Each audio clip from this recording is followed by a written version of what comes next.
10 rock stars, 10 official rulings, cardiac arrest, drowning, suicide, justifiable homicide, signed by a coroner, filed away, case closed.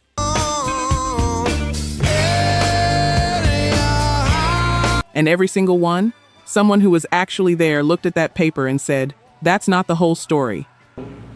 Miss Mama Cass. I'm not telling you they were murdered. I'm telling you what got signed and why it never settled anything. Betty, please. 10. Mama Cass Elliot.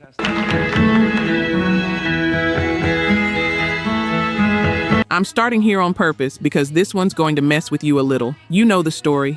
Mama Cass, from the Mamas and the Papas, choked to death on a ham sandwich. You've heard that joke. Somebody's probably made it in front of you without even thinking twice.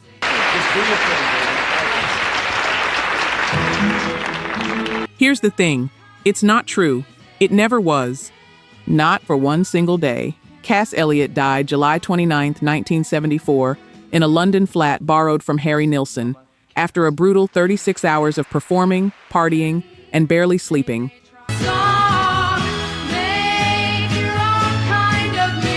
She just wrapped a 2-week run at the London Palladium, gone straight to Mick Jagger's birthday party, then a brunch the next morning in her own honor. The coroner's actual finding was left-sided heart failure, fatty degeneration of the heart muscle, almost certainly worsened by years of extreme crash dieting on a body that had been pushed past its limit, again and again, in an industry that never let up on her about her weight.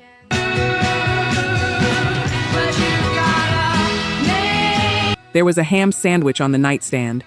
Untouched. Nobody choked on anything, ever. A London doctor speculated to a reporter, off the cuff, that she appeared to have been eating a sandwich. That offhand guess became the headline, and the headline outlived the woman who actually died. Her daughter was 7 years old when it happened. For decades. Kids at school would ask her, to her face, if her mom died eating a sandwich. That's a specific kind of cruelty. Being erased by a rumor that somebody actually invented to protect you.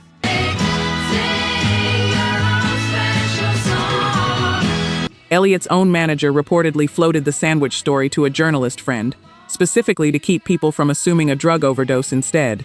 He was trying to shield her reputation.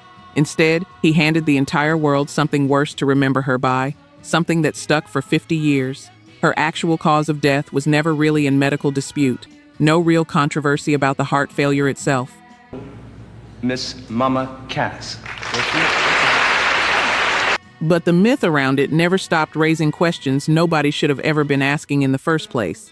About her weight, about her worth, about a woman who was one of the greatest voices of her generation. If you've ever watched a rumor eat the truth alive, while the person it's about isn't even around to defend themselves anymore, you know exactly what I mean. You gotta make your own kind of music. 9. Bon Scott.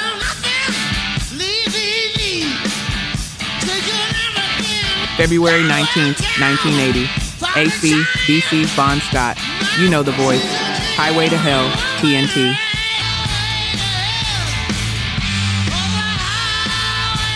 That gravel and whiskey snarl that sounded like it had already survived 3 lifetimes before he even turned 30.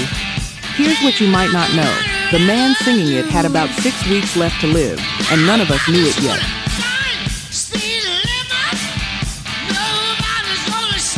Scott had been in London working on what would become Back in Black.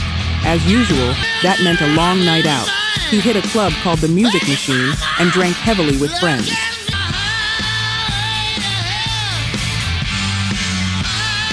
A friend, Alistair Kinnear, drove him home afterward and couldn't wake him up, so he reclined the passenger seat of his Renault 5 and left Bon there to sleep it off overnight, covered with a blanket, a note left on the dash in case he woke up confused.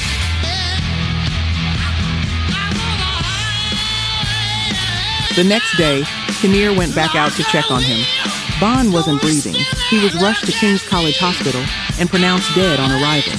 The coroner's ruling: acute alcohol poisoning, classified as death by misadventure, pulmonary aspiration of his own vomit, essentially the same brutal way Jimi Hendrix died a decade earlier.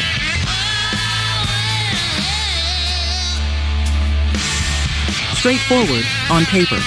Case closed within 72 hours. And that's the pattern interrupt right there. 72 hours. For a death this significant, to a band about to become one of the biggest in the world, that's not thorough. That's rush. Here's what gets me about this one. No toxicology report was ever made public, if one was even fully performed. The death certificate reportedly had errors on it, even the wrong home address.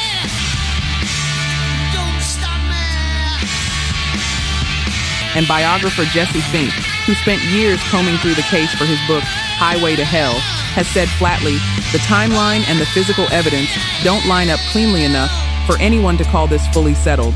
Here's the truth underneath it. Weeks after burying him, ACT-DC walked into a studio with a brand new singer and recorded Back in Black.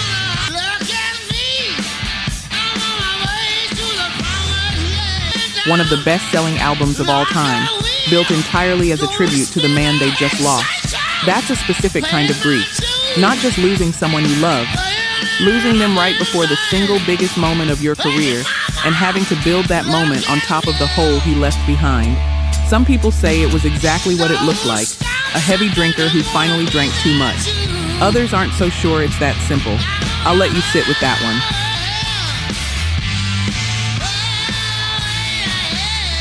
Let's look at the numbers. Only 9% of you are actually subscribed. Honestly, that's tough to see. Our team spends days hunting down archives and verifying every single fact just to tell these stories right. If you've made it this far into the video, you're clearly part of the community, so please hit subscribe. It costs nothing and helps us immensely. Now, for those already subscribed, very few of you have made the jump to our membership, and that's a hard pill to swallow because you're the ones who know our value best. If this channel has moved you or inspired you, consider joining. It's the price of one coffee, but it's the literal fuel for this channel. Let's keep this alive together. Back to the story. December 11th, 1964. And man, they have a lot of fun. They're putting trouble on the run. If you've ever heard "A Change Is Gonna Come," you already know this man's voice carried more weight, more prophecy, than almost anyone in the history of American music. Out of place, somewhere from New York way, or where. What you might not know is how brutally that voice got silenced, and how fast the entire case got closed the moment it happened. Cooke checked into the Hacienda Motel in South Central LA with a 22-year-old woman named Elisa Boyer. Man, you find old and young, twisting the night away. According to the official account, she fled the room in fear, called police claiming she'd been kidnapped, and Cooke, half-dressed, in nothing but a jacket and one shoe, burst into the motel manager's office looking for her. The manager, Bertha Franklin, said Cooke threatened her, and she shot him 3 times in what she called self-defense.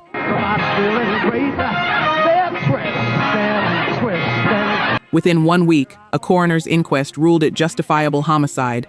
Cooke's own lawyer was reportedly allowed to ask exactly one question at that inquest. 1. Boyer and Franklin both passed polygraph tests, and to police, that closed it. Case shut, no further questions needed. But friends who actually knew Cooke said the man described in that testimony, wild, violent, irrational, simply didn't match the disciplined, sharp businessman they'd spent years around.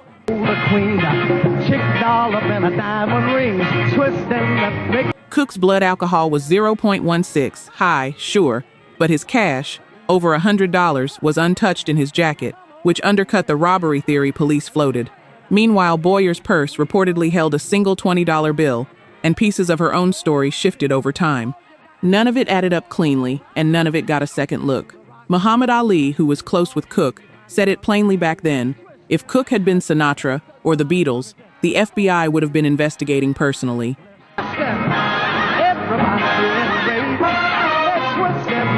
Instead, one of the most powerful, influential voices in soul music was in the ground within days, and the file was shut just as fast as it was opened.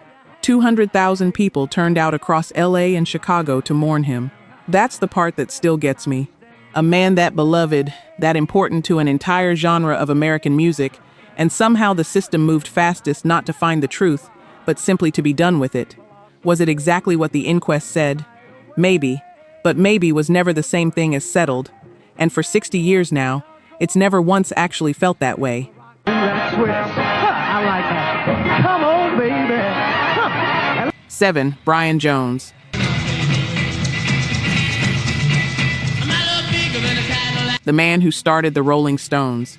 Not joined, started, named the band, assembled the lineup, shaped that early blues-soaked sound before Jagger and Richards ever became the songwriting engine everyone remembers.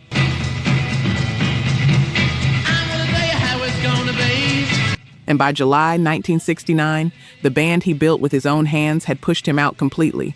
Less than a month after his exit, Jones was found motionless at the bottom of his own swimming pool at Cochford Farm, the former countryside home of A. Milne, of all people, the man who wrote Winnie the Pooh.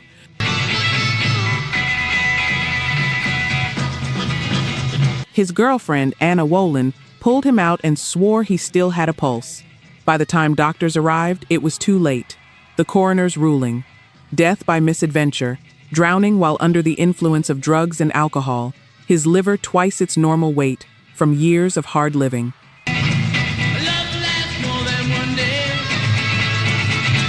A builder named Frank Thorogood had been staying at the farm doing renovation work and had gotten into a bitter dispute with Jones over money the very day before he died. Jones had reportedly just told him he wanted him off the property, no final payment. Decades later, according to Tom Keelock, the Rolling Stones' own longtime driver and fixer, Thorogood allegedly confessed to killing Jones on his deathbed.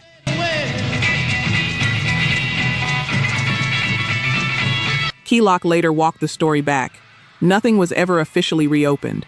As recently as 2010, police stated flatly there was no new evidence to disturb the original ruling, and there are no plans to revisit it. Being pushed out of the very thing you built is its own kind of death before the real one arrives. Bandmate Charlie Watts put it about as plainly as anyone ever has.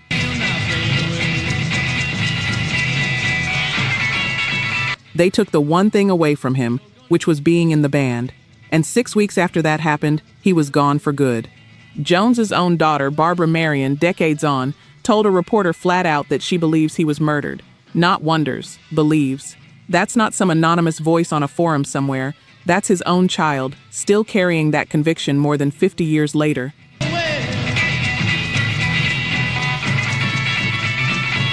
Jim Morrison, July 3, 1971, Paris, 27 years old. Found in the bathtub by his girlfriend, Pamela Corson. Official cause of death, heart failure. And here's the detail that's kept this one alive for over 50 years. There was no autopsy. None. Law didn't require one if foul play wasn't suspected, and Corson insisted there wasn't any. The lead singer of The Doors, one of the most recognizable rock stars alive, and nobody opened him up to actually check. A doctor whose name nobody could later confirm signed the certificate. Parents weren't even told. Corson reportedly told the American embassy he had no immediate family, just to keep the burial quiet and fast. Only 2 people ever really saw the body before it went in the ground. Both of them were dead of heroin overdoses within 3 years. Doors keyboardist Ray Manzarek later asked the band's manager a question that still gives me chills. How do you even know Jim was in the coffin? Some say it was heroin, mistaken for some. Say it happened at a different club entirely and got covered up. Some, and I'm not kidding, think he faked the whole thing. I'm not saying any of that's true.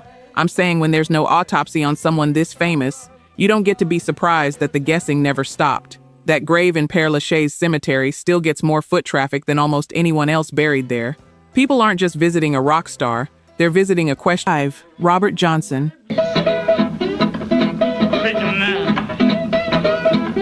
This is the oldest death on this list by decades. Robert Johnson, August 16, 1938. If you love the blues, you already know what this man means. Muddy Waters. Eric Clapton, the Rolling Stones, who literally named a song after his lyrics. Robert Johnson is the root a huge chunk of rock and roll grows out of, and his actual death certificate lists no cause at all, blank. The most common account, from his friend, fellow bluesman David Honeyboy Edwards, who claimed he was there, is that Johnson was poisoned, a bottle of whiskey doctored by a jealous husband after Johnson got too close to his wife. Edwards said Johnson spent his final days crawling, howling in agony.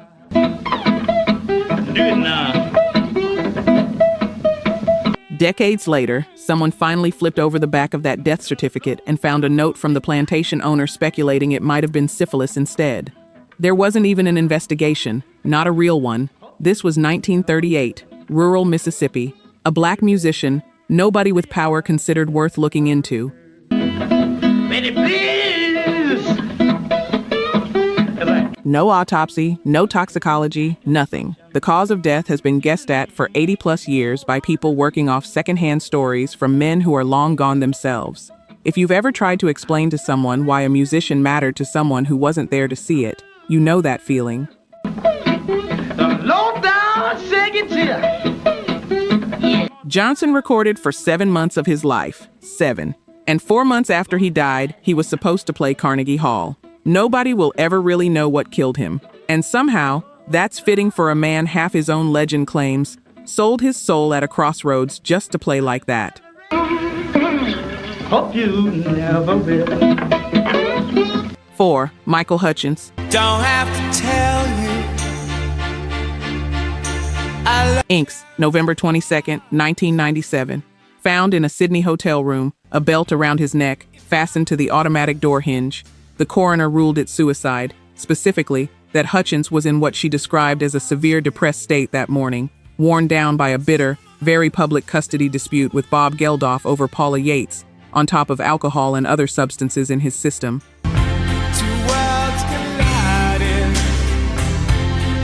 No suicide note was ever found, just crumpled, unfinished song lyrics left in the bathroom. Whatever he was thinking that final morning, he never got to say it plainly to anyone. Here's where it gets complicated. Paula Yates, his partner, and the mother of his young daughter, publicly disputed the ruling almost immediately. In a 60 Minutes interview 2 years later, she suggested his death was accidental, a case of autoerotic asphyxiation gone wrong, not an intentional act at all.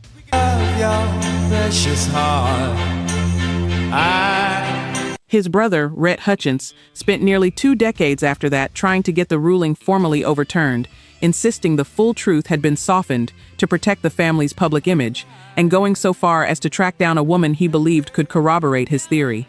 'Cause we all have wings. The coroner, for the record, explicitly and firmly ruled out the autoerotic theory in her official findings, citing the entirety of the evidence. But that didn't stop the people who loved him most from publicly, repeatedly disagreeing with that conclusion for more than 20 years afterward. In 2019, director Richard Lowenstein finally obtained Hutchence's full, previously unpublished coroner's report for a documentary, and had neurologists review it.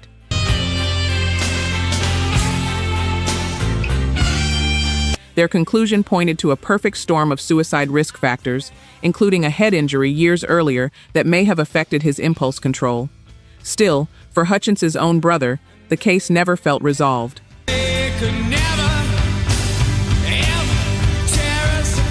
Some of you already knew this story cold. If you were an Inks fan in '97, watching one of the most magnetic frontmen in rock get cut down at 37, right as the band was still filling arenas, you remember exactly where you were standing when you heard. This one hit that generation hard, and honestly, for a lot of people, it still does.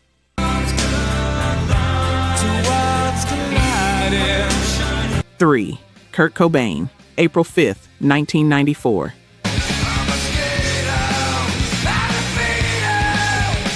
You know this one. Everybody knows this one. Found 3 days later, on April 8th, in the room above his garage, a shotgun, a note, and heroin in his system at what the medical examiner called a near-lethal level.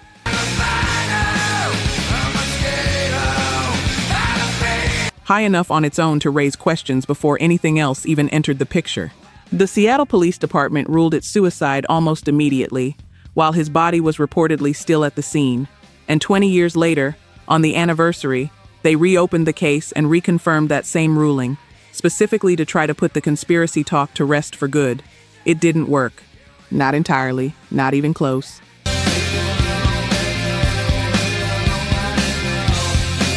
A private investigator named Tom Grant, a former LA County Sheriff's detective hired by Courtney Love before Cobain's body was even found, to track him down after he'd walked out of a rehab facility, has spent 30 years now arguing the ruling doesn't hold up. He's pointed to a suicide note where handwriting experts have raised real questions about the final 4 lines, written noticeably larger than the rest.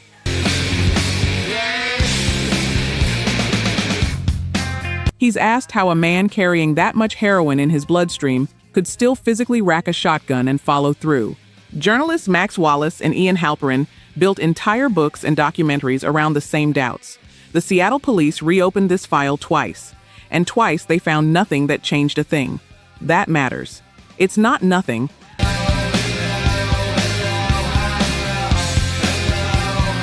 Grant's theory has serious, credible critics, including forensic experts, who say the physical evidence lines up with suicide just fine, no foul play required.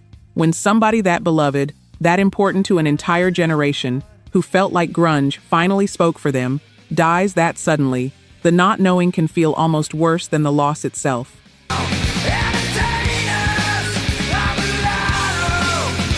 People needed somewhere to put that grief. For some, that meant chasing an investigation for 3 decades. For others, it just meant grieving the man and letting the unanswered questions stay questions. Drop your take in the comments below. I already know good and well this one's going to split the room right down the middle.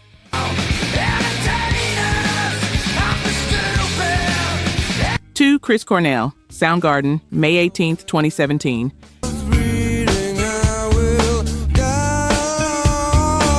An hour after walking off stage from a sold-out reunion show, ruled suicide by hanging by the Wayne County Medical Examiner, and within days, not years, days, his widow, Vicki Cornell, publicly disputed it, saying the ruling came before toxicology was even complete.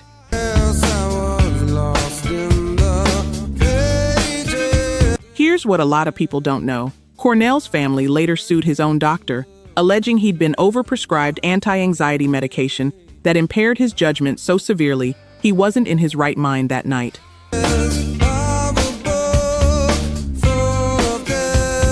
The lawsuit claimed the drugs, not depression, cost him his life. The autopsy said the drugs weren't the actual cause of death, but it didn't rule out that they clouded everything leading up to it.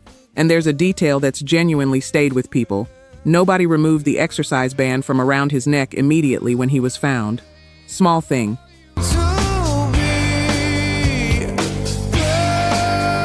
But small things are exactly what keep a story like this from ever feeling fully closed. If you were around for that reunion tour, watching Soundgarden get their moment back after years apart, and then losing him like that within hours of a triumphant show, you know that whiplash. That's a different kind of grief, not just losing someone.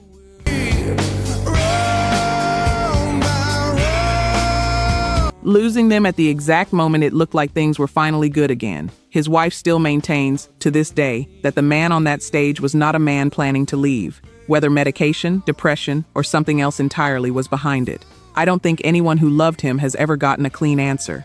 And maybe they never will.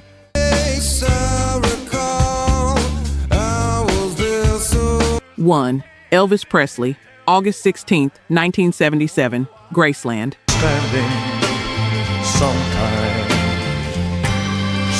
Cause of death, according to Shelby County Medical Examiner, Dr. Jerry Francisco, who spoke to press mere hours after the autopsy. Cardiac arrhythmia, an irregular heartbeat.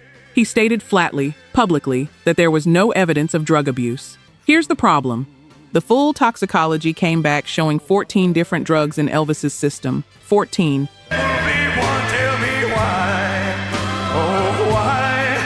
His personal physician, George Nichopoulos, nicknamed Dr. Nick, later dubbed by fans the man who killed Elvis, had prescribed him more than 10,000 doses of sedatives, amphetamines, and narcotics in just the 8 months before he died. And here's what still blows people's minds.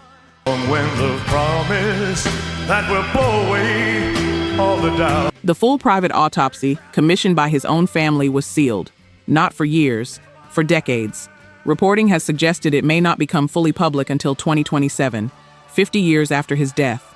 Francisco eventually revised his statement, saying the drugs didn't significantly contribute, but acknowledged Elvis also had hypertensive heart disease. Other researchers since have argued it was straightforward polypharmacy, too many depressants stacked on an already weakened heart. His own doctor, decades later, claimed publicly it was actually chronic constipation that finally did it.